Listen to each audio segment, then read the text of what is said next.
If you have ever felt trapped, have you ever felt like you were being held hostage by perhaps your thoughts or maybe your circumstances?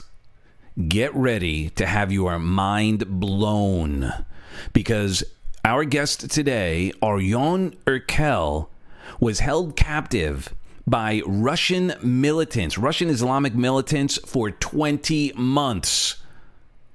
You think you've got problems? Check out how Arjan got over that level of imprisonment. Cue the intro.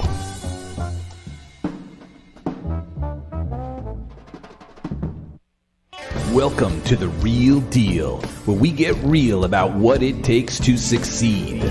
Whether it's wealth, health, relationships, or finding your purpose, we talk to the masters to uncover the secrets to defying the odds and creating your own rock star legacy. I'm Doug, and after working on multiple Grammy-winning records as an author, transformational speaker, and your personal translightenment coach, I'm committed to your growth and success. And now, here's the real deal.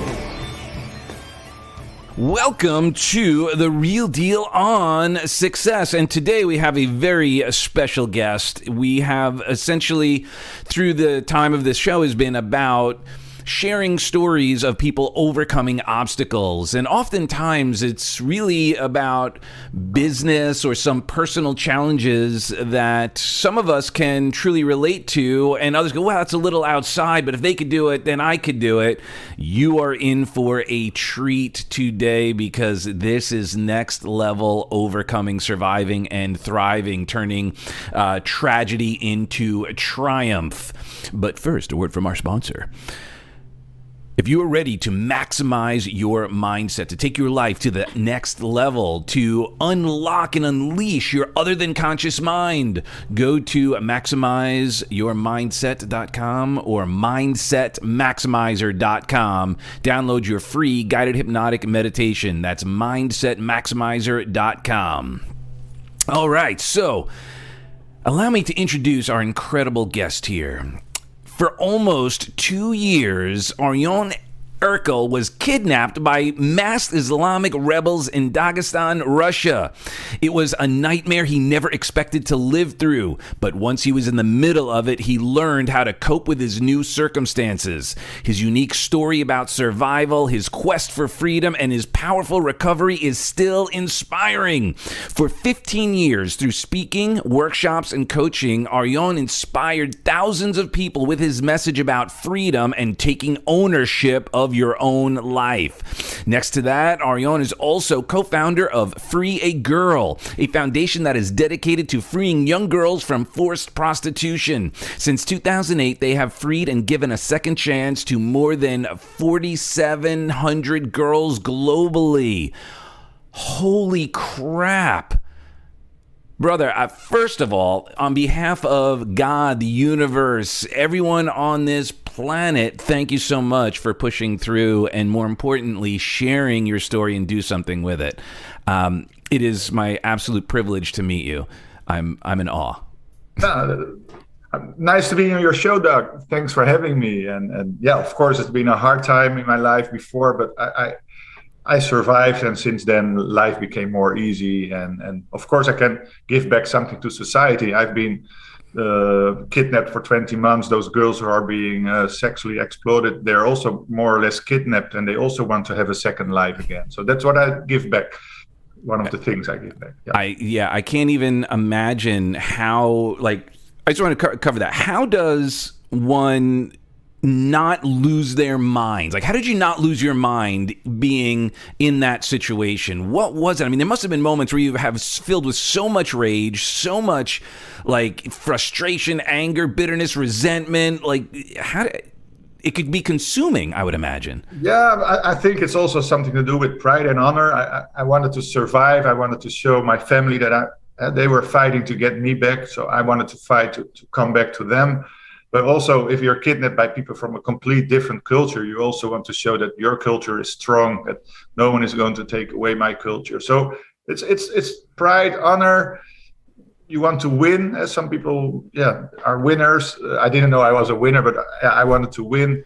And yeah, of course, life is also important. I didn't want to lose life. I didn't want to lose my status. So I think that's a combination of all. Yeah. And what were you doing that got like the situation to be kidnapped in the first place? And was there a ransom, or how does one even find themselves in a situation like that? Because I think most people get pretty comfortable, not really ever worried about things like that. No. So what were you doing that made you a target for such a thing? Yes, no, that's a good question. Of course, I was working with Doctors Without Borders, which is an international medical aid organization, and we were working in the southern part of Russia, in Chechnya. There was a civil war between the Russian government and Islamic freedom fighters. That's how they call themselves, but like IS, or like a sort of Taliban. And we were helping the refugees with medical aid, but also with housing, with schooling.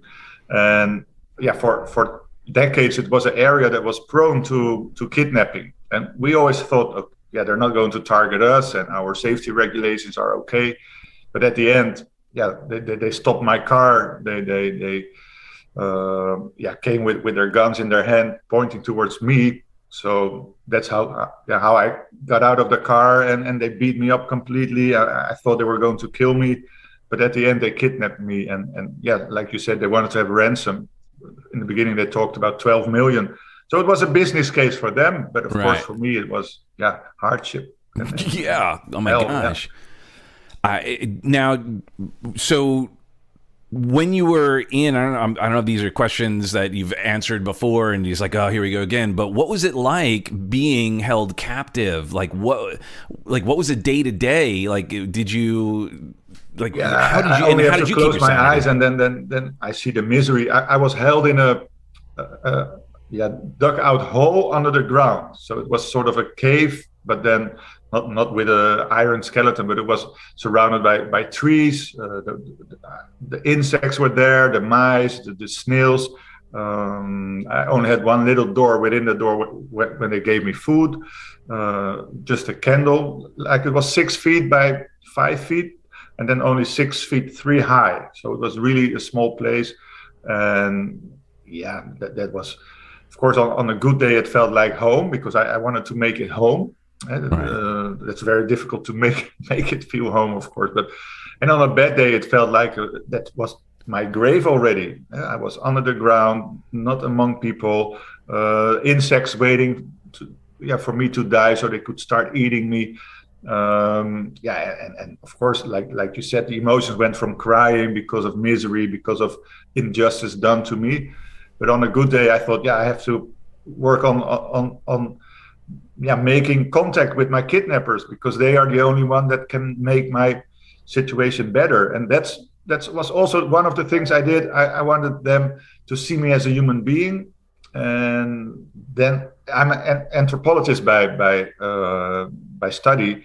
So after 2-3 weeks, I managed to get my emotions under control and see them as a study object. And wow. That's how I got some curiosity. I felt some empathy for them. And slowly they've got some empathy for me as well. And that's how we started to make a better relationship. But it took time, of course. And it was, it took 20 months.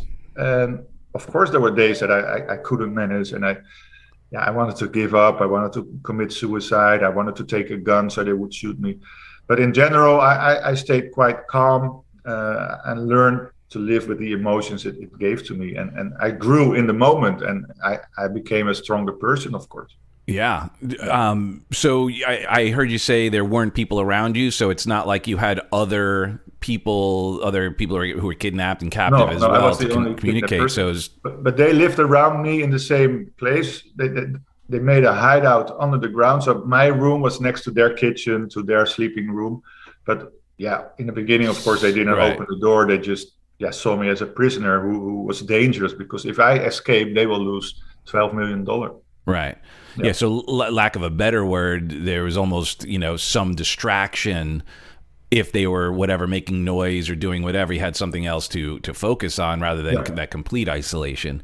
Yeah. So one of the things that is so powerful that you just shared, the distinction of going from, I guess, furious to fascinated. Right? From like completely like it's a catastrophe to, oh, let me get curious about this.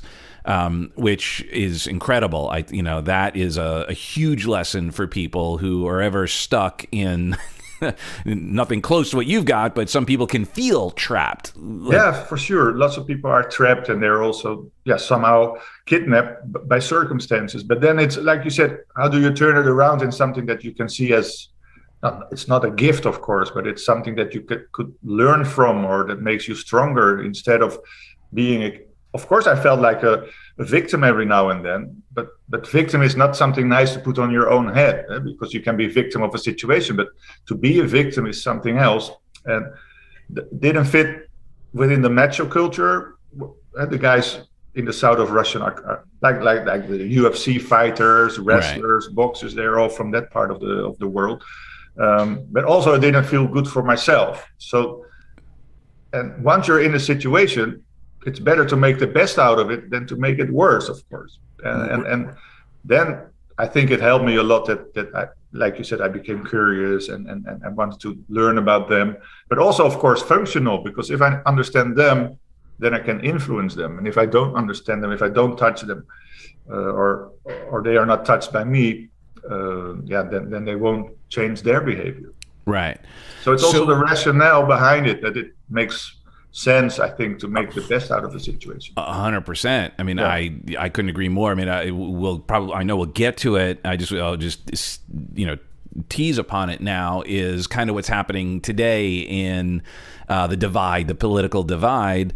I believe that what you just shared, being a little more curious about each other's positions, would help us find a solution, as opposed to making everyone wrong for not agreeing. Yep.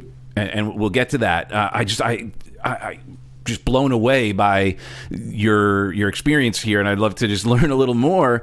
So you shared you got some empathy for them, and now so what kind of relationship did you build with your kidnappers, and not quite Munchausen, but like obviously you must have had some ability to communicate effectively if your intention is to influence. Yeah, no, true. Luckily, I speak a bit of Russian, so that helped, of course. I knew the culture, so I knew I shouldn't be the sissy guy. So I knew I had to stand up for myself. I shouldn't let them beat me or give me the wrong food, because that doesn't fit in their culture. I told them also it's not fair if someone lays on the floor and you kick them, because the first group, they really beat me while I was laying on the floor already. So I told them that I didn't expect that from Chechen guys. And they said, no, we will not do that. If you behave, we won't touch you. So I had to build trust, because I didn't trust them, of course. They didn't trust me. They thought I was some kind of a special James Bond, because they thought I had weapons, I had the knowledge to escape. I don't know if you still know the MacGyver from in the 90s.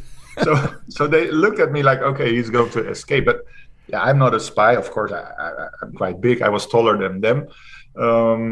But it was more about safety, about trust, because they didn't want to lose the $5 million. They didn't want to lose their life.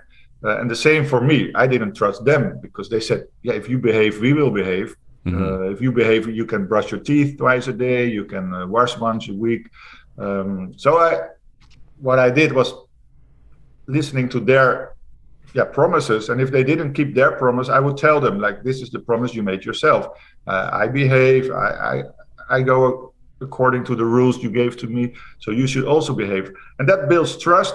Also, if they forgot their masks, if they let their weapons close to me, I told them, you better put on your masks, you better put on, take away the weapons.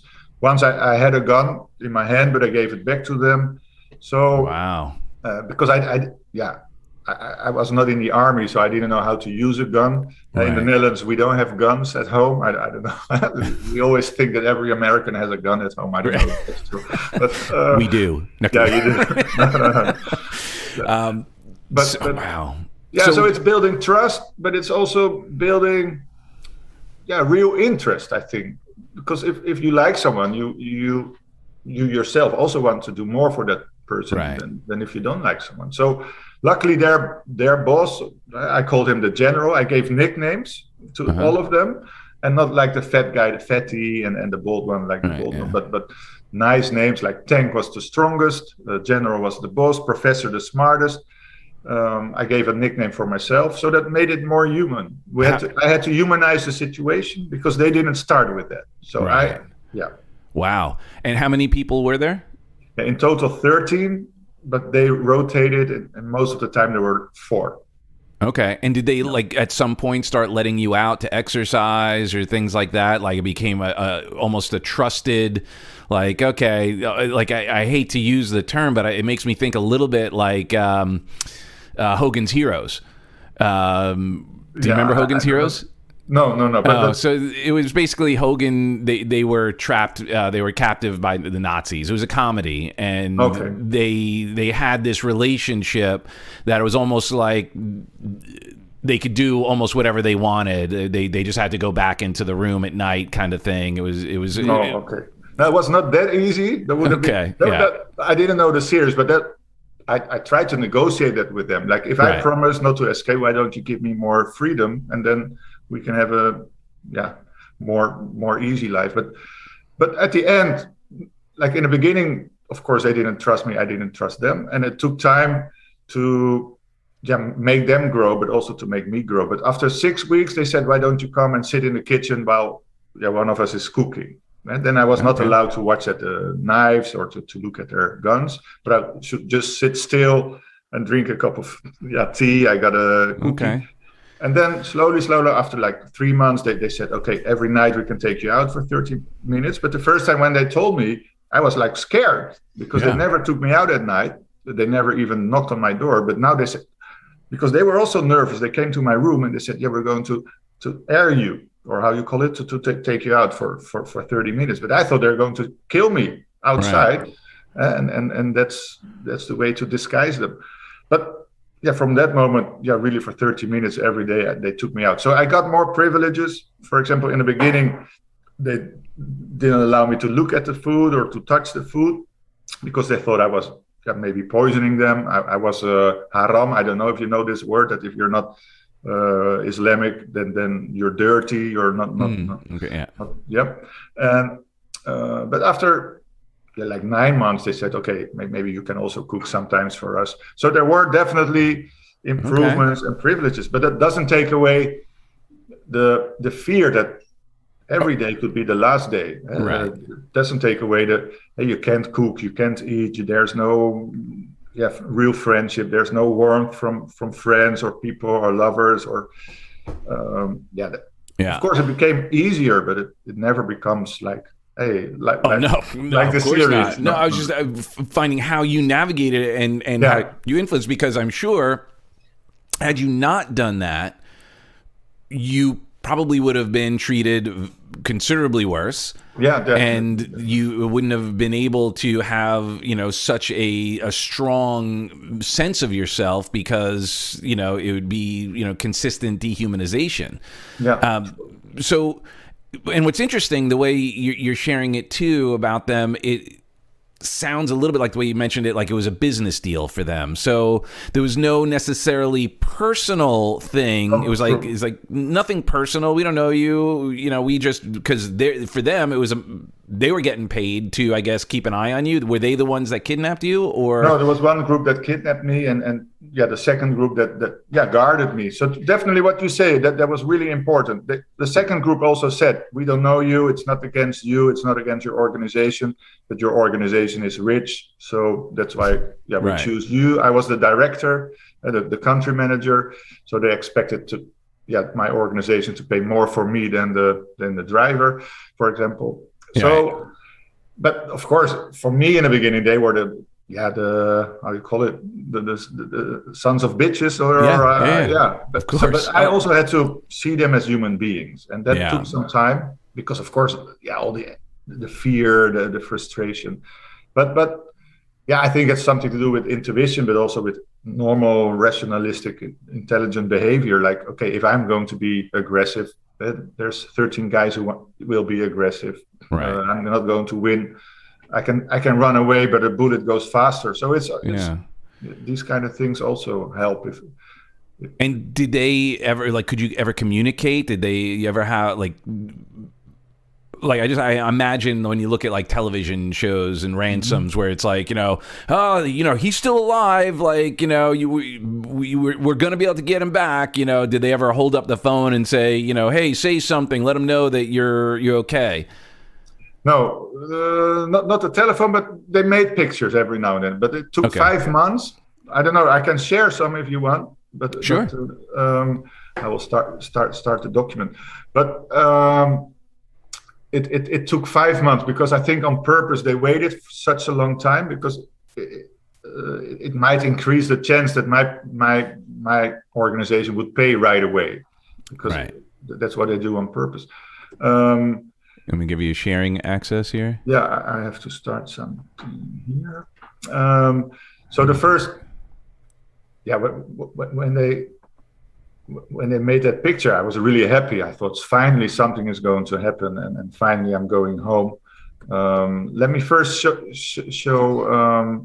the place where I was kept. Oh, you disabled it. I did. Let me able it. I thought I had. Okay, share screen.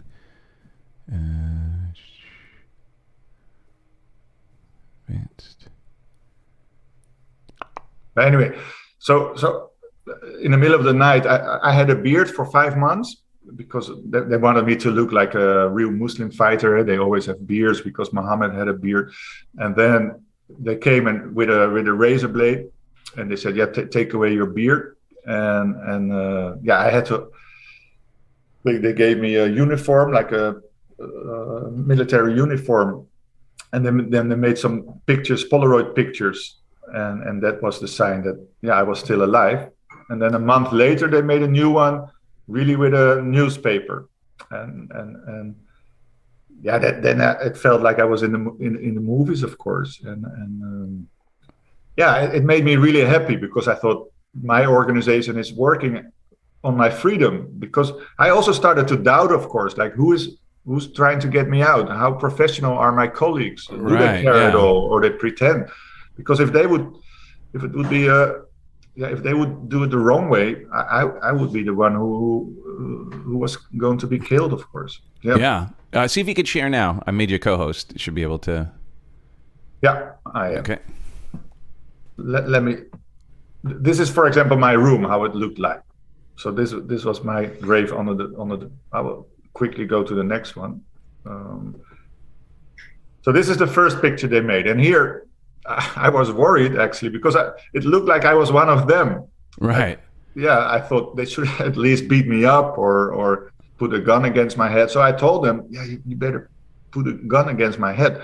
But they said, no, we want to look like normal people because everyone is really always negative about Muslim fighters and actually we don't want a negative look for us keeping you hostage. We want to look And this is the one with the newspaper. Here you can see already that my eyes are more worried and I can even show, but then I have to restart. I think a little clip, if you want. Sure. There was an ultimatum video about, and it was really worrisome because it's very. Now I'm talking easily about it, of course, but when you're waiting for 10 days, 20 days, 100 days, 200 days, 300 days, your hope also vanishes.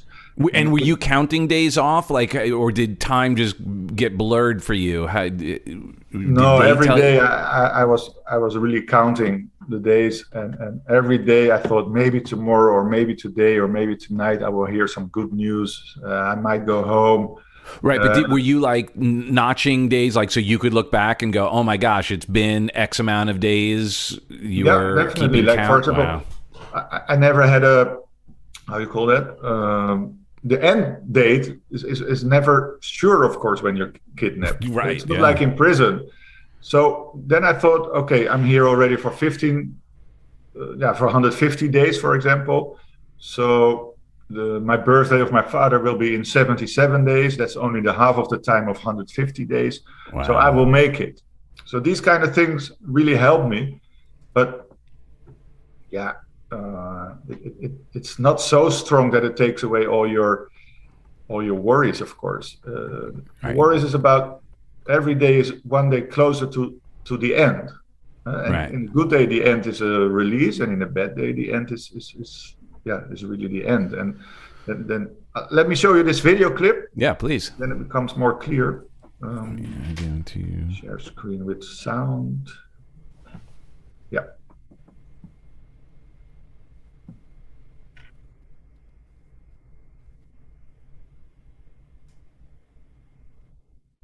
You hear it? Yep.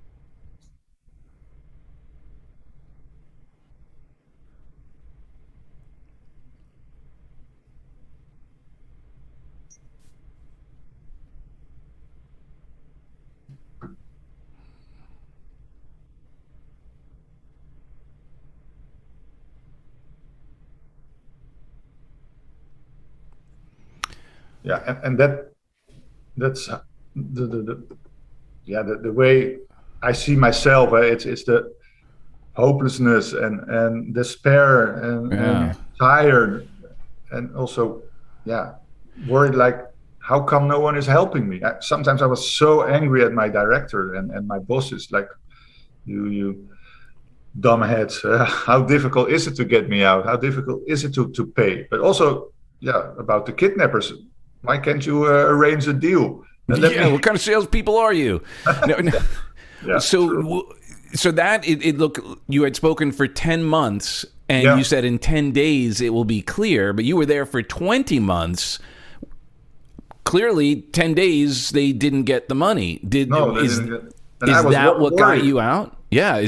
But did they finally pay, or? Yeah. At the end they paid for $1 million, and I don't know how they did it, but the Dutch ambassador, he took 1 million from a Dutch bank in Moscow, and he gave it to the negotiators, and they brought it to the mountains, and then they put me in a trunk, and I didn't know where we were going. They said, we'll give you to another group, and we moved a couple of times, and then I could always take my toothbrush and a bit of clothing and deodorant. But this time they said, you don't need anything. So I was like, okay, where are we going? No, everything will be okay. You will go to another group. You will stay there for 3 more weeks. But of course, I was scared to death, because maybe they would just drive me somewhere and have another. Say, oh wow, he's good for $1 million. Let's give him to another group and get another $1 million. But then when the trunk opened, I saw guys without wearing those masks, and they said, welcome home. I said, what do you mean welcome home? We got you out, you're going home. We're flying in an airplane to pick you up. And I didn't believe them.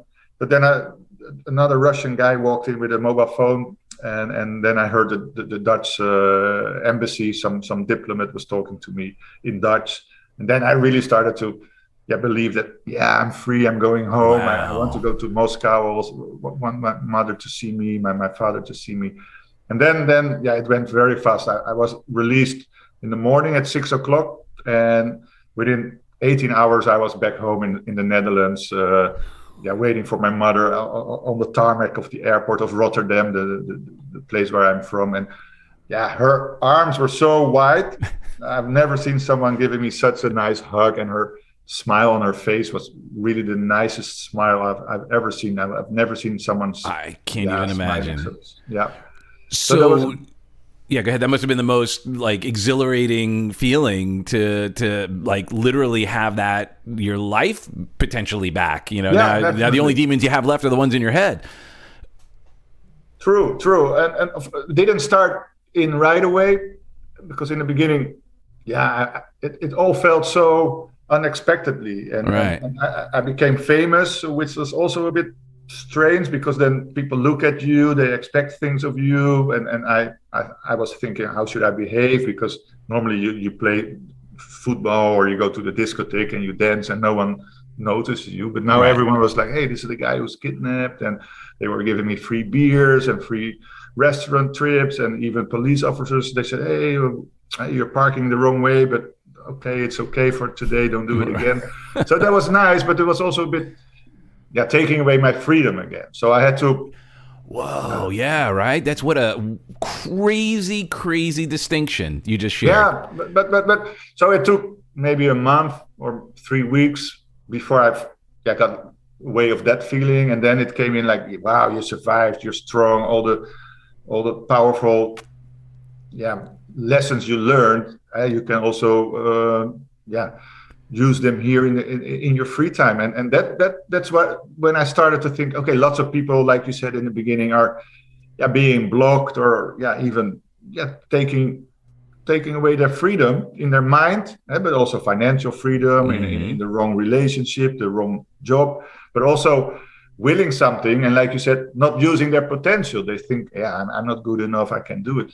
And then I managed to give all kind of lectures, and it's really cool to tell the story, but also to make people change their own lives. And it can be small things like making better contact with the family again, which is actually also big, but also how to be stronger, how to be more motivated, how to be more self-secure, these kind of things.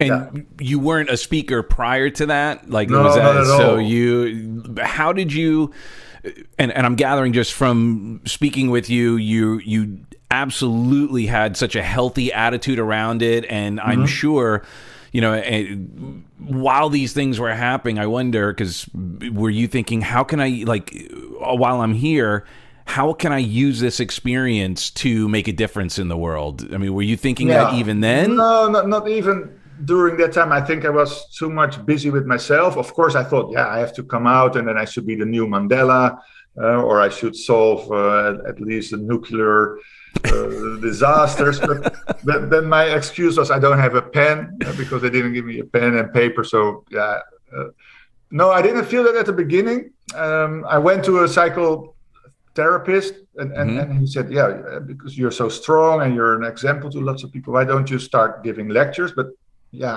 was not my aim. I just wanted to go back working with Doctors Without Borders, because I think that's also important. While I was in this really misery, I was, of course, I thought about my life a lot. Like, is this the right decision that I made?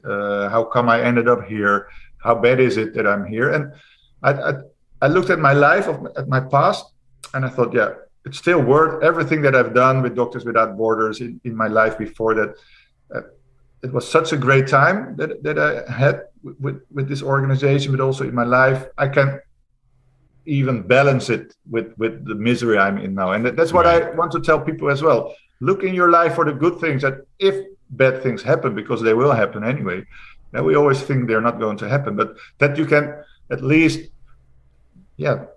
measure it with the good things in your life. And he said, go and give lectures. I said, I don't want to give lectures. But then businesses started to invite me, and I really had this wet armpits, like standing in front of 200 people. But luckily my story is unique, and the way I can tell it is probably also good. Otherwise I couldn't do this for 15 years. And making the comparison with normal life, but decisions you don't dare to take, or you think too much before you start to act, all these kind of things, and what steps I made and what can help them. And of course they can say, it's from a book. It's always from your experience. So I want to dive into that and unpack that a little more. Just I did have a question that I'm a foodie. When what was like the meal, the food that like you were like, I can't wait to have, and it must have tasted glorious. Was there something that like your first meal, like you're like, I can't wait to have blank? Yeah, that's Indonesian food. I'm a great fan of Indonesian food. We have a big Indonesian diaspora in the Netherlands, and that's what I ate not on the first day, but on the second day when I came back. So it's called babi panggang. I don't know if you know it. It's fried rice with pork, and it's quite cool. Yeah, like food. I'm not such a foodie, but of course, foods is food is also something that you start to miss, because those guys were not great cooks, and yeah, they were making food every day, and I had to eat it, and yeah, they like white cabbage soup, and I don't know how those kidney beans from like from Mexico, but then only boiled. I remember the worst Christmas in my life was the first Christmas over there, and I thought I was integrated enough to ask them to make me a Christmas dinner, because I joined Ramadan, so they didn't have to cook for me during daytime, not to become a Muslim. Right. Then I said, why don't you make a Christmas meal for me? And I was singing these Christmas songs, and I felt miserable. I thought, yeah, next year I go to a nice church to have a Christmas mess. And I didn't smell food coming from the kitchen. So I thought, they're having a barbecue outside, and they want to surprise me with a big, nice portion of meat. And yeah, I really started to believe in it. And then they came in, and the guy just boiled meat in water. So there was no extra ingredients, just this slimy meat with all. That was really the worst piece of meat I've ever seen. And I remembered all my tears that went down, and they fell in my little plate, and that was the only salt I had. My gosh. Yeah, that was. So I missed food a lot. Wow. That visual, the only salt on my unseasoned boiled meat were the salt from my tears. Yeah, that was really that's misery. Yeah. I didn't mean to. I mean, I'm glad we could laugh about it, because that shows how far you've come. But that is like, I can't even fathom this. No, and then of course all Christmas is ruined, and you think about my family misses me. Yeah. I start thinking, will they celebrate Christmas? Is there an empty chair? Can they even live without thinking about me? So of course it's much more than just my cause, but there also it took me like 2-3 days before I could think of something positive. It's not easy to always tackle a bad moment with a good moment, of course. And sometimes you don't have the energy. I didn't have the positive thoughts. So Christmas is really the worst period. Yeah, and so obviously in the realm of healing, as we're moving forward, you're obviously Christian. If you're celebrating Christmas, I'm presuming, right? Yeah, but not too much. I call myself a Christian, but it's not like. But you're certainly, you shared, you celebrated Ramadan not to become Muslim. Was there? That can be a pretty wide divide as well. Definitely. So, was there any of that? Like, did that create any tension? Definitely in the beginning. I don't know how political correct you are, but we are a bit less. I'm not. No? Okay. Now, for example, in the first day I came to this new group, and they presented themselves as really radical Islamic fighters. And they want to change the world. They want to have like the Taliban is doing, or ISIS in Syria. So no rights for women, no homosexuals, no nothing. So they asked me, you're from the Netherlands? I said, yeah, I'm from the Netherlands. Yeah, you have this more slightly open sexual morale. I said, yeah, that's true. Okay. Do you have homosexual friends? What would you answer?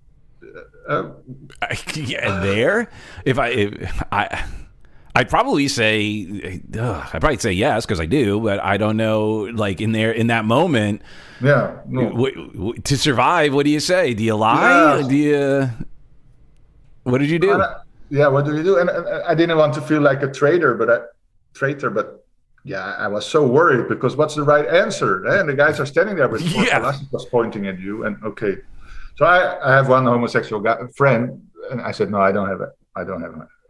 I betrayed him, but I also betrayed myself. And it made me really bad, because that was my inner freedom that I was giving away. Yeah. And then they said, we want you to become Muslim. I said, no, I'm never, ever going to be a Muslim. And I'm sorry, I lied about this homosexual friend. I have one. Oh, you did say that to them? And then you said that to them? Yeah, because it made me feel so bad. And they said, why did you lie to us? I said, I was a bit worried. And then they were more curious, like, do you give a hand to those to that friend, I said, yeah, why not? Yeah, it's dirty, and maybe he doesn't wash himself. I said, no, of course, why should he be dirty? So they became more like curious Interesting. than Cool. denouncing it. So, but that's what I learned. Stand up for yourself, even under pressure. Don't give away your culture. Don't give away your religion. And they respected me more for that. That I, didn't want to give up my religion. And luckily, I knew the Bible, and then it became like something we can connect, because lots of stories from the Quran and from the Bible are the same, or the. And like you said in the beginning, it's better to find each other than to be negative about each other. Let's find, and that helped a lot. They wanted to talk about their Islam all the time. Then I could say something that doesn't work that way, and what are you going to do if people don't want to be Islamic? Are you going to kill them all? And that helped a lot to gain my position, but also to get a mutual understanding. So instead of breaking it apart, it helped. Yeah. And they became even less Islamic, because I was allowed to cook. I was allowed to shake hands with them after some time. So, wow. I think. So, crazy question. Have you spoken to any of them since? Like, was there any way to, like, obviously they could find you. Yeah. Was there ever like some weird reconciliation moment where maybe one of them came to their senses, like, "Hey, dude, I'm so sorry. Like that was effed up." No, it never happened. I wrote once a mail to a rebel, like a Dagestani Chechen rebel site, but they didn't answer. And of course, I don't know if those were the guys that took me. I remember the last sentence of this general. When I was put in the trunk of that car that drove me to freedom, he said, I like the way and I respect the way you behaved and you dealt with the situation. And one day I will meet you, and then you will get a percentage of the ransom.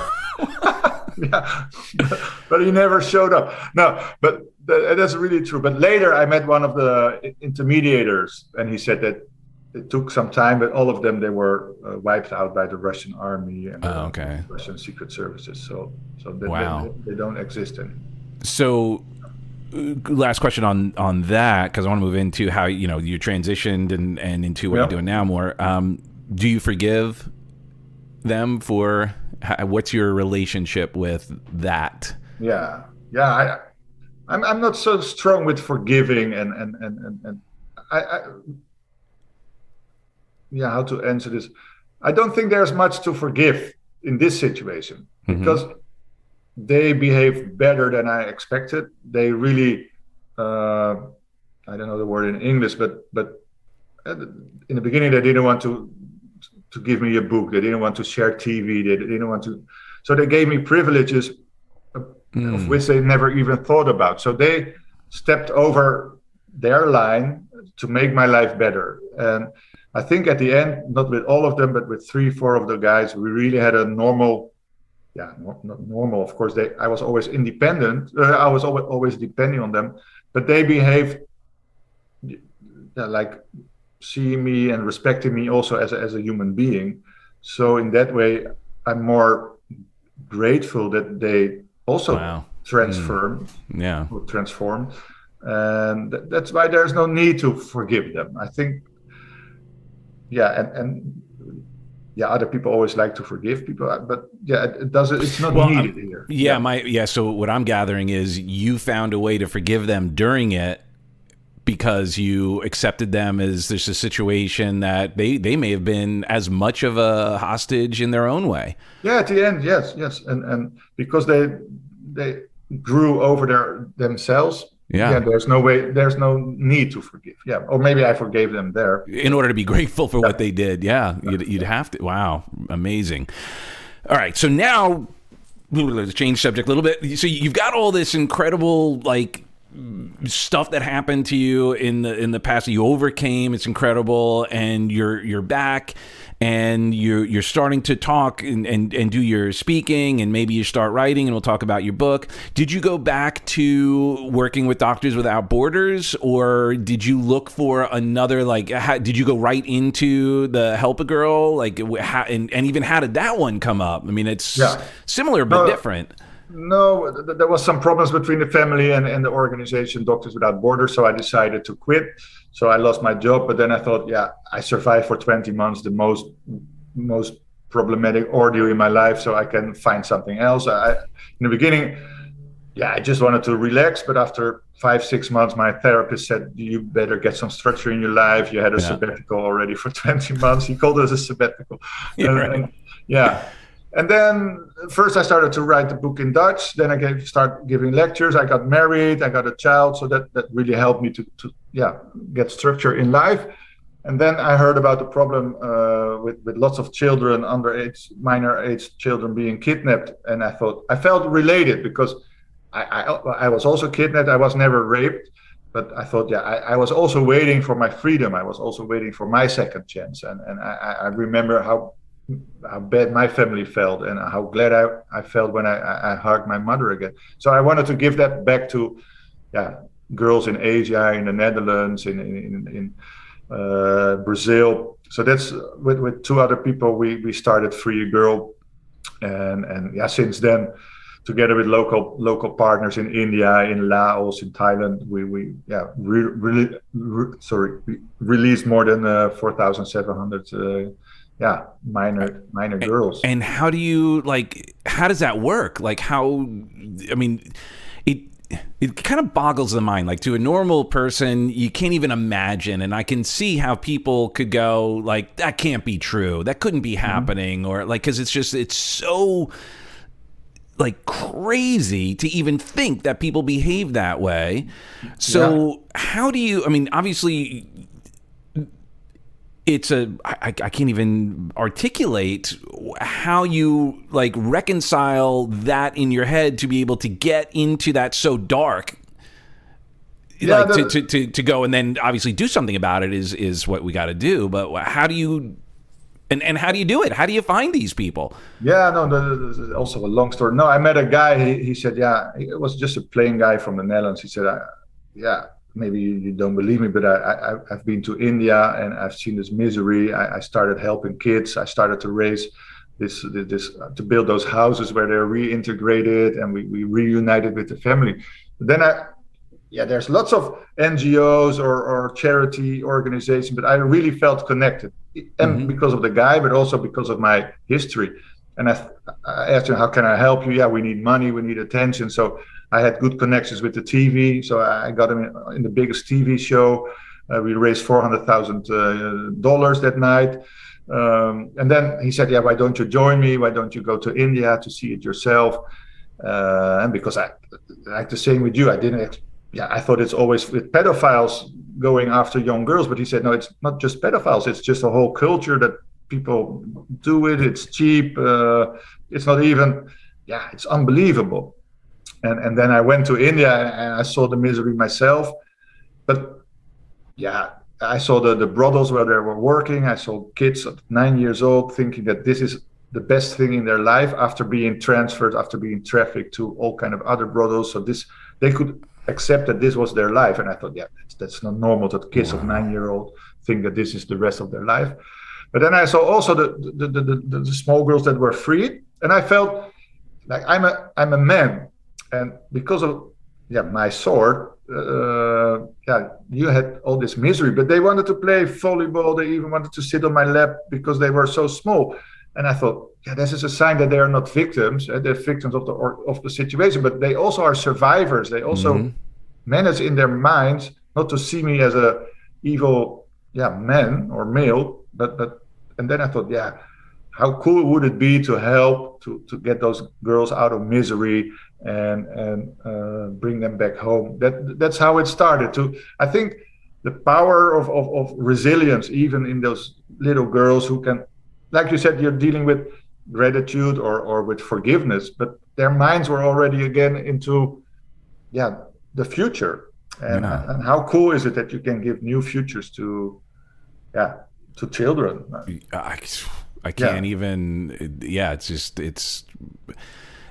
And so I'm also seeing and getting how you are, where your focus is, and it's instructive here to notice that the people who are surviving and thriving are having a positive vision of the possible future, as opposed to staying stuck in the past or even in the present. And when you are in that situation, then looking for something to be grateful for or find in common or be curious about, or to just get out of that. And this is where I guess the being kidnapped in your own mind of the thoughts of the horrors as opposed to the thoughts of the hope. True, but lots of people ask that also about my specific own history, but who wants to be a victim? Of course, there's some people who are stuck and who are really at big problems, and you can be a victim for some time. But if you decide for yourself, the rest of my life I'm going to be a victim, it also ruins your life. So that's where it should start with. And of course, you can tell this to your mind, but your mind should take over, of course, that, hey, I have also the opportunities to change. I can go to see a mental health doctor or and of course, it doesn't work for everyone, but I think there's so many opportunities to look for better things in your life, to tell yourself that you're stronger than a victim, that it will help your life to find a solution. And I think, like you said, if you have the curiosity, if you start thinking in possibilities instead of negative blocking images in your mind. But of course, it's not so easy for everyone. No. Simple, not easy. No, right? No, but you should try, because it really makes your life better. And there's lots of people, like when I came home, of course, everyone wanted to help me. And we are always afraid to ask for help. But how many times did you say no to someone if he really came with a question to help you? And I think most people want to help. And of course, there's always people who want to take a profit of you. But ask for help, look for help. But also, I think the feeling that you overcome your own strength. Now, how to say it that you show yourself that you're stronger than you thought. That is also an amazing feeling. So, and that doesn't mean that you have to make a giant step. Even a small step that shows you that you're stronger than the day before, that might help. And that's how I learned it in the kidnap situation. But also now I'm an entrepreneur, and I also take risks, and I also calculate my risk. But I never start something, and I guess the same as you, that it's not going to make a difference, or I'm going to fail. You start something with the idea I'm going to be successful, and then if you do fail, all you did was learn something. And then you start all over again. And maybe that's easy with me because I lost everything, but now I don't want to lose everything. I like to succeed. And same for the girls. They also, luckily, they're small. They have a whole life, but most of the time, the time of your future is longer than the time of your history. Yeah. Well, for them, for sure. Yeah, definitely. Wow. So when you've written a few, is it just the held hostage book, or it looked like you had a few books? You have a couple of books? But this is the English one. I have a couple of books in the Netherlands. One is about my kidnap situation. One is about why people radicalize. So why they became Muslim fighters. Because in Europe, I don't know if it's the same in America, there's lots of guys, young students, who go to fight in Syria or go to fight in Afghanistan. And of course we want to change their minds. Well, what we're experiencing here in America, I guess the similarity might be like the people who are Antifa or trying to I'm against mandates. Like I don't think that we should, vaccine passports and all of that. So I, from my perspective, and people who think like that feel like It's radical in America to say, hey, you should have a vaccine passport and you need to, wear a mask and you can't do this unless you do that. So that to me is radicalization.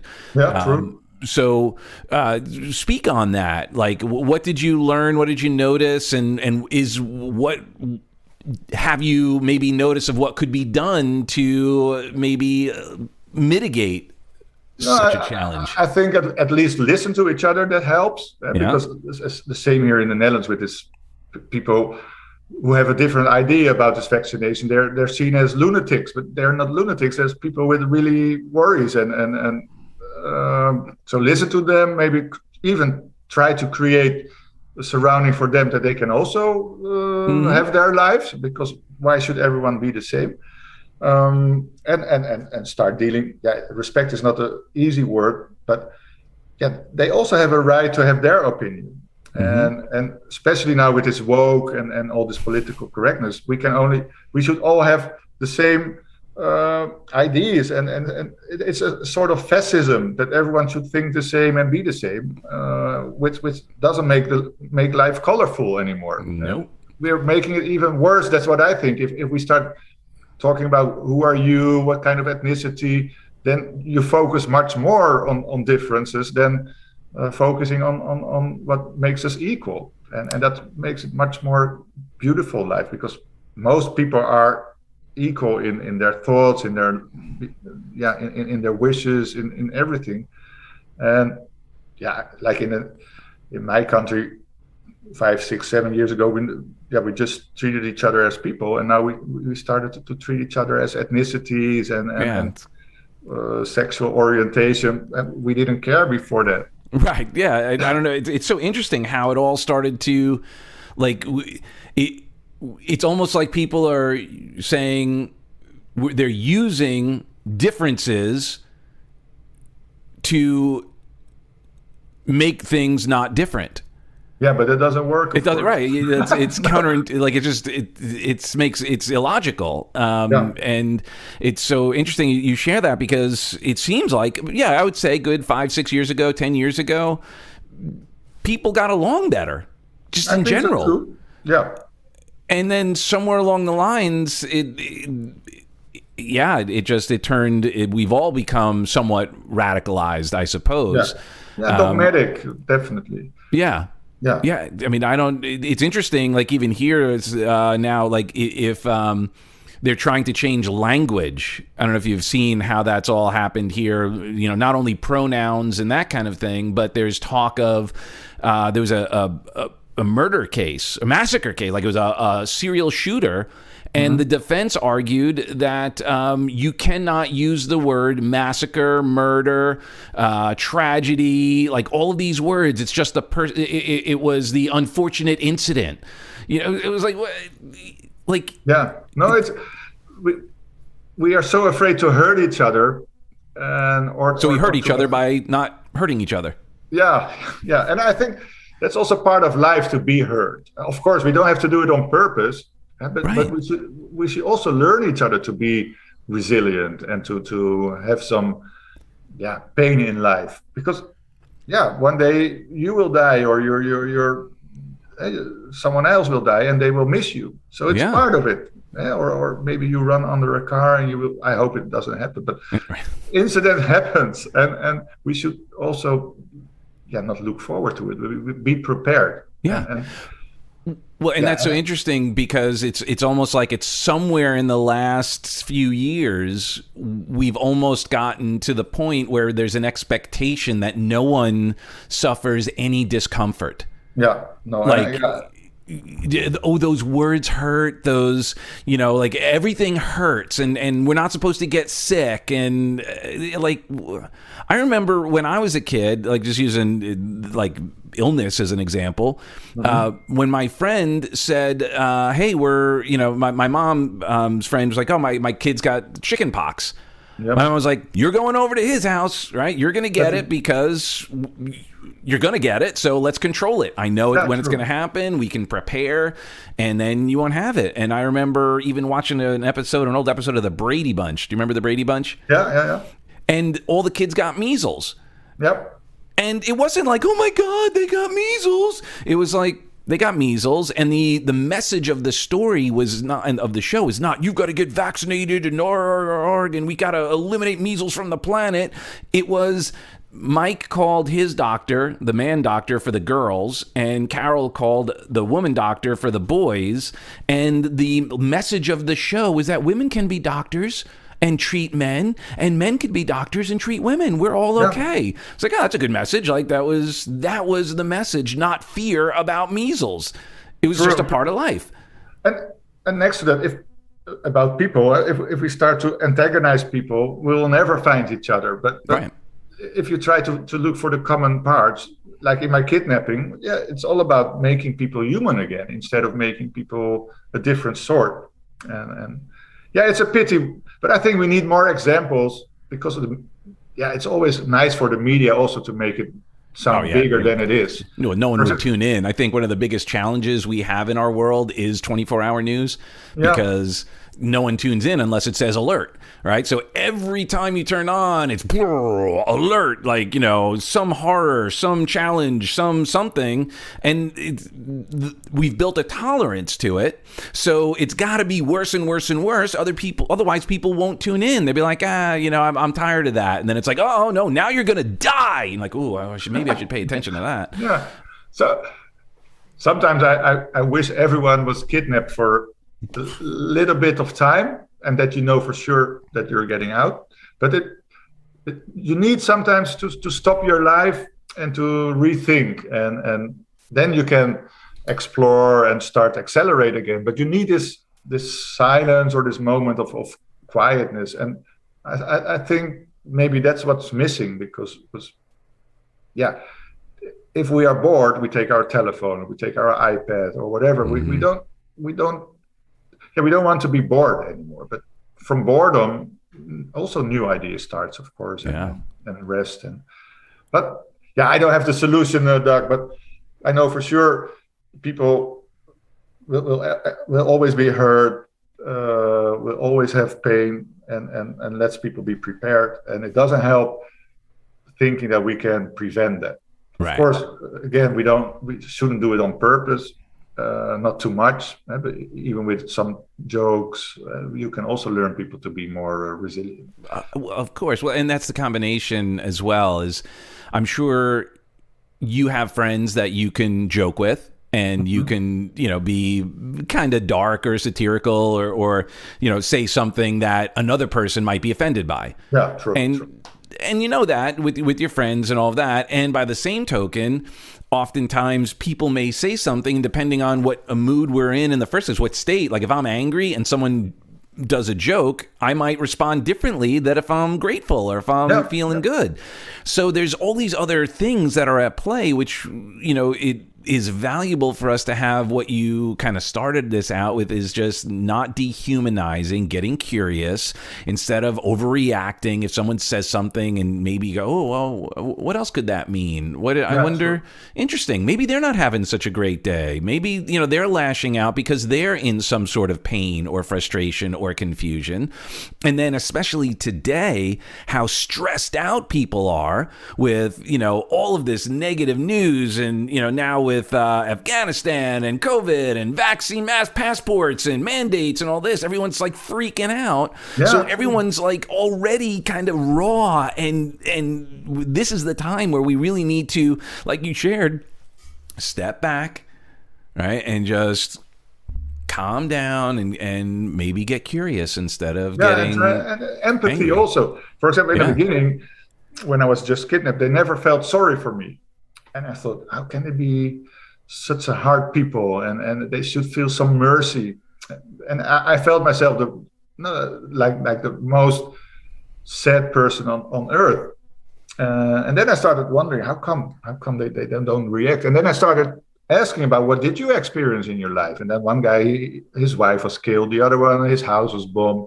Then I started to realize, maybe they don't think it's such a big thing to be kidnapped. And they said, everyone is kidnapped every now and then in Chechnya. It's just a thing. What are you talking about? We get kidnapped like once a month. Come on. No, but it helped me to realize, exactly what you're saying. Try to imagine their their viewpoint, or how you call it, point of view. Yeah. And their perspective. Yeah, their perspective, and that's what we forget, I think. Definitely. Yeah, they have a different model of the world, and so here's what brings up now an interesting thing, and where it gets very complex and challenging, and you navigated it brilliantly. Because we have different cultures and we have different models of the world. You found out pretty quickly that in order to communicate with them more effectively, you had to kind of understand them better. Yeah. And it wasn't a one size fits all. Even within the group, I'm sure there were different people you could communicate differently with. And what I'm getting at is when I look at how we're dealing with a lot of the challenges today, we're not necessarily taking other people's model of the world into account when we're dealing with a conversation. Like you shared with, you had to show you earned the respect of your captors by stepping up to a certain degree, not fighting, but also holding your own. Yep. Because had you been like a quivering mess, weeping on the ground all day, you wouldn't have survived. No, it would have been very difficult. Yep. Yeah. And I'm bringing that up because as we notice a lot of the ways, and this is what political correctness is doing, is instead of taking a step back and just looking at a model of the world and not forcing another person's model of the world on them, because that's what mandates are. That's what that is. That's someone saying, you're going to do it the way I think is best, and it may or may not be appropriate. And same is true, like to go into like what's going on in Afghanistan and all of that. My hallucination is that we are approaching it as if you and I are having a conversation and we're being rational and normal. And of course, we understand there's certain things we're not going to do, like kill people and things. Yeah. No, but it's different everywhere. Right. Yeah. And it doesn't necessarily have to be good, but it's there anyway. It wasn't like suggesting anything is good. It's acknowledging the existence of the challenge, and that it's not a one size fits all. What would you do? For example, it helped me. We had the Second World War with Germans taking over the Netherlands, and so I thought maybe the Chechens also think Russians took over Chechnya, and they also fighting back, and that you can at least understand, right? Yeah, and of course that they want to make it an Islamic country, that's already a bit too much. But at least there's lots of common ground why people behave like they do. And do you have an answer of how people can come back to that we at least listen and we at least try to have the middle way? Right. Yeah. The middle way. Yeah, that's from the Tao, right? We're just trying to find the middle way where we can agree, because and the way I frame it is purpose over process. Yeah. Yeah. No, true. Right. So like, let's say, like I use guns as an example because you brought it up earlier. In the Netherlands, you don't have guns, and I'm, full disclosure, in America, culturally and all that, I believe Second Amendment rights, because we have the opportunity and the reason why it was there, because it's to also be able to not only defend ourselves, but hopefully keep the government in check. That's the rationale behind it. Whether you agree with it or not, that's the rationale. So, but here's the difference. Like I have friends who are very anti-gun. Like they're like, guns, no one should have a gun. No. And I get it. And it's okay. So, but instead of getting upset with people, here's what I understand. The reason why people believe people shouldn't have guns is to be safe. Yep. The reason why most law-abiding, healthy citizens that own guns is to keep people safe. Yeah. It's about. So now that we got that clear, like we both want the same thing, now we can have a conversation on how we get there and not make each other wrong for it, and go, okay, is there a way to find that middle way? Because, while I'm being open and sharing my beliefs, that doesn't mean that I'm a bad person or I want anyone to die or get shot. No. What I want is the opportunity, God forbid, someone came in and were going to kidnap me or my family, that I could at least have a potential opportunity to stop it. And that's not to say that had you had a gun while you were over there, that you could have stopped your kidnapping and it could have escalated, and there's all sorts of other things. But if you wanted the opportunity and the right to do so, it's, you know, I don't think that's necessarily, you know, people have different strategies. No, true. And like you said, we're still human, and it doesn't mean you're a bad person, and it doesn't mean you should be neglected or left out. Yeah, because we can have different opinions, but the purpose is the same, safety. Only the route towards it is different. But that's also, lots of people don't like routes. They all, the route or the way, the path to the end, they only think about the result. Also in business, but also in life.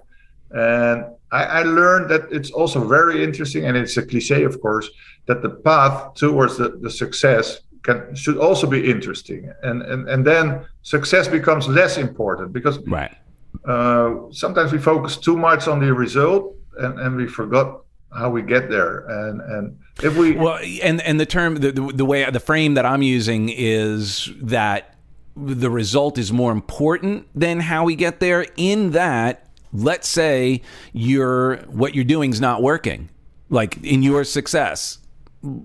Were there things that you learned that you had to change how you got there? That maybe you got some resistance, maybe so that's what I mean, that you want to be able to change your process as well. That sometimes people go, the only way to experience X is by the way I'm telling you, and you go, well, yeah, but you could also go this way, or you could go this way, or you could go this way. And that's the framework I mean in that.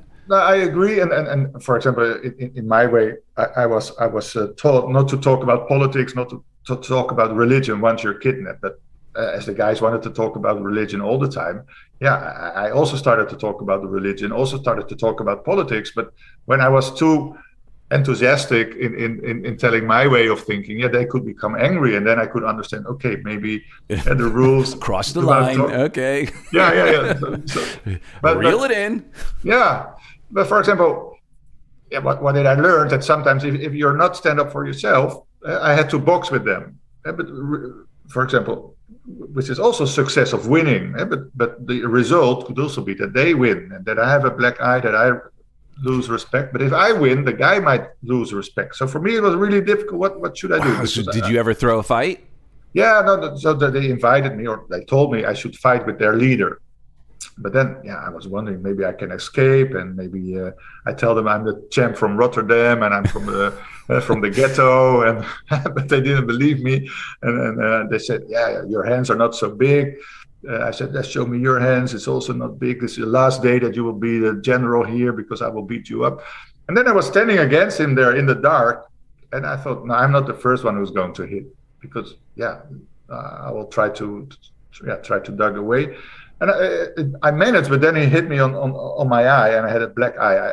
It really felt like I'm seeing the stars. And then I hit him back really quite well. And he said, okay, stop. You've shown that you've been a real man. But then also it took some strength and some pride and honor again, that you overstep yourself. And I think that's also part of the route, because the success was not clear. But how cool is it to say that you were fighting with a guy who kidnapped you? And so for me, success is not always the success you plan to have. 100%. Success, and that's the other thing, success has different definitions for different people, and sometimes we could change our definition of what that success means. When I'm the real deal on success does not mean financial success exclusively. It might for someone, and maybe someone comes on, shares their financial success and some of their strategies. But what we find is the way people are successful, meaning achieving their outcome, there's a lot of similarities. It's all about like your mindset. What's your relationship with the challenge? Are you allowing the resistance to take you out of the game? You know, like some people may have been like, you know, when the general, like, okay, you're going to fight the general. Someone have been like, I'm not fighting the general. No way. Like this, I'm going to get my ass kicked. Or they may go, oh, you know, like, what do? I don't, what if I win? Then, then I'm in trouble. Like, there's all these weird things, and they may avoid it. And you're like, I'll take it on. How cool is that? Right. And that's unique. And this is why less people are successful at anything, because of their relationship with what it takes to get there. Yeah. And that's why I think freedom, and that's where my talks are about, of course, is the base of all this potential, or unlocking the potential, or being innovative, or being able to change, because the freedom itself gives you so much space to try, to lose, to win, because it doesn't hurt you at the end. Right. Because all the, of course you have to have boundaries, because you cannot, your freedom should not be at cost of other people's freedom. But there's so many dreams being made, how to say it in English, lots of people have dreams, and that's why they don't start, but many more dreams are shattered than really failure, of course. Yeah. And of course you can fail, but you should always run after your dreams, and failure is not so bad. No, it's necessary. No, of course not necessarily true, but yeah, I mean, you know how to walk, right? Yeah. How many times did you fail on your way to learning how to walk? No, many times, I guess. Yeah. So, but when we're kids, when we're babies, we don't have that relationship with failure. We don't beat ourselves up for it. You know, we have supportive parents around. Oh no, you could do it. I believe in you. You know that, and that we lose that over time. Yeah. Through a series of situations, clearly, not as intense as yours, but that is the ultimate freedom that we need, is receiving the true understanding of our freedom of thought. And I think, and that's where I think, when we go down sort of, rabbit holes of how people are being manipulated and being influenced, is by changing our language, by, this is, when you talk about the radicalization, they were radicalized by creating cages of thought, of exposure, and ways of thinking, and you couldn't veer out of, which then we are stuck in our own thoughts. And this is what's really scary about what's happening today, is through using language, changing language, through constant, now I even heard here again. I'm not pro-vax or anti-vax in this conversation. No. I'm about mandates, about whether you must be, being forcing me to do it. The opposition defiant part of me gets really riled up.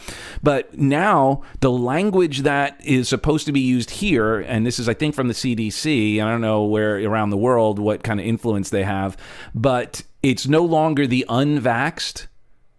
Now you refer to someone who's not vaccinated, not yet vaccinated.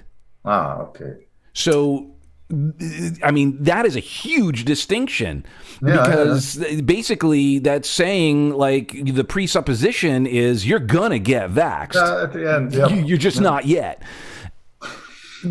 This is we don't have that yet here. Not yet. But notice how it's created. It's taking away freedom of thought, because by indoctrinating and constantly using language and the lexicon shifts like that, then the presupposition becomes the reality. No, it's true, but it's the same. And we're still allowed to smoke. We're allowed to take alcohol, and we can still go to the doctor and they say, it's not such a big problem that you take alcohol. But not taking the vaccine, that's almost the worst thing you can do. And people should be punished. And I'm also not very much anti or pro, but of course you can see that we all try to guide those people in the direction of that they have to be vaccinated. But all kind of other things we do to risk our health, we don't do anything against it. So why is this suddenly the big thing that we all have to fight against? there's still more people die about cancer or heart Right. disease and yeah, malaria in the world. Or yeah, of course it's dangerous if we're all together, but most people, yeah, for most people it's something that they will recover from again. Yeah, like more than certainly more than what they first were sharing. Yeah, yeah.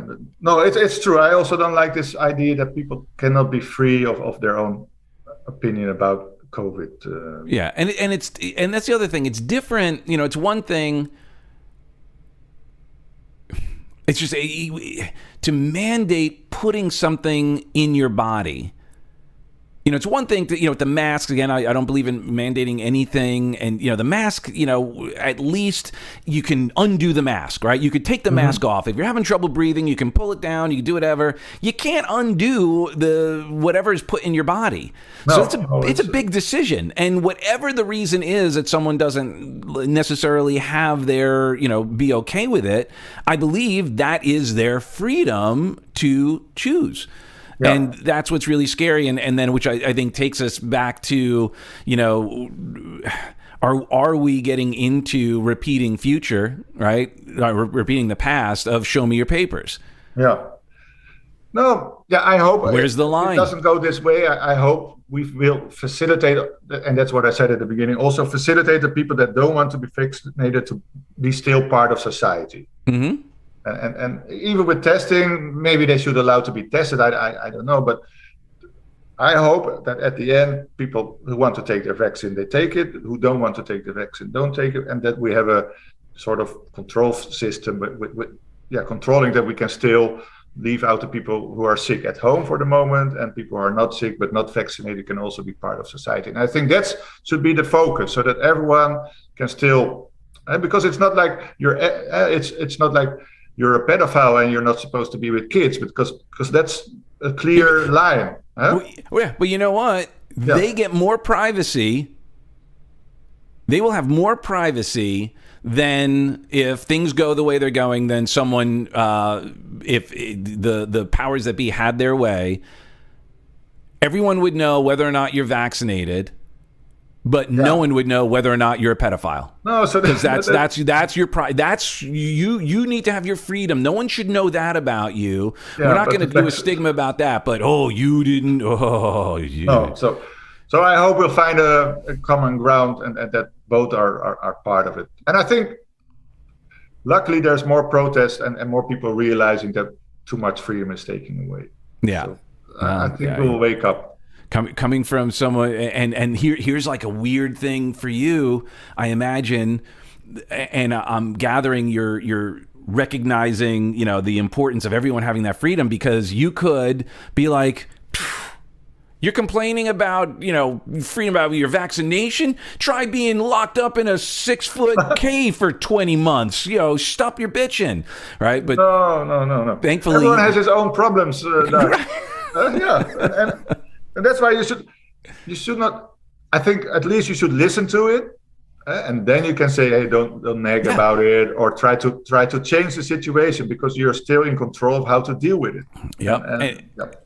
And to your point, I think that hopefully what we got out of this conversation is more empathy for whomever you're in conflict with, whether it be political, religious, health, whatever your thing is, guns, doesn't really matter, that we are going to each be more successful at navigating our way through whatever the situation is by having more empathy for each other, understanding and appreciating their world, not making the person wrong and dehumanizing them and demonizing them, but by being open, curious, and treating each other with as much love and respect as possible based on the circumstances.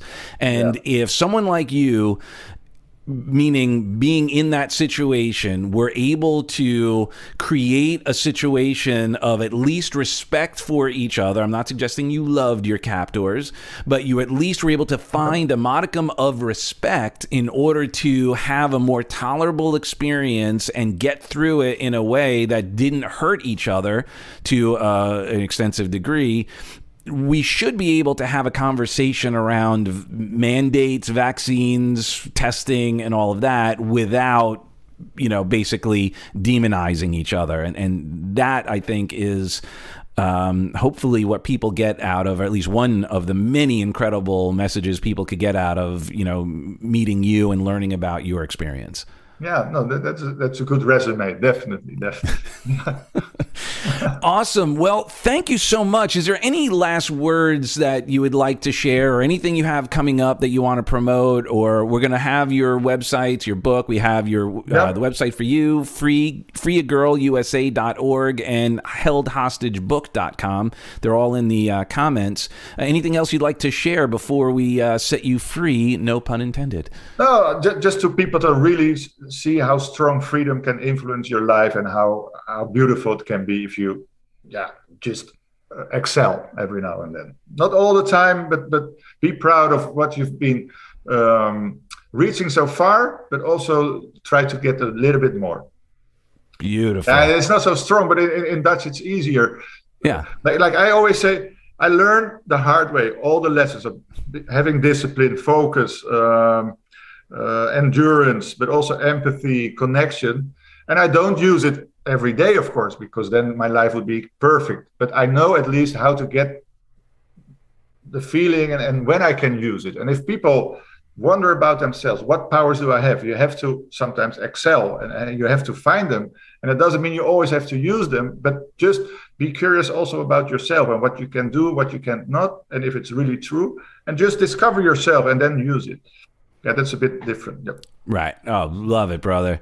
Well, look, I appreciate you so much for who you are and who you aren't. And again, go to heldhostagebook.com, freeagirlusa.org, or arjanerkel.nl, but it's spelled ARJANERKEL.NL. So thank you so much, brother, and I look forward to watching more of your magic as you continue to transform the world. Okay, thank you, Doug. Thank you for your time. Fantastic. Thank you. All right, okay, brother. cool.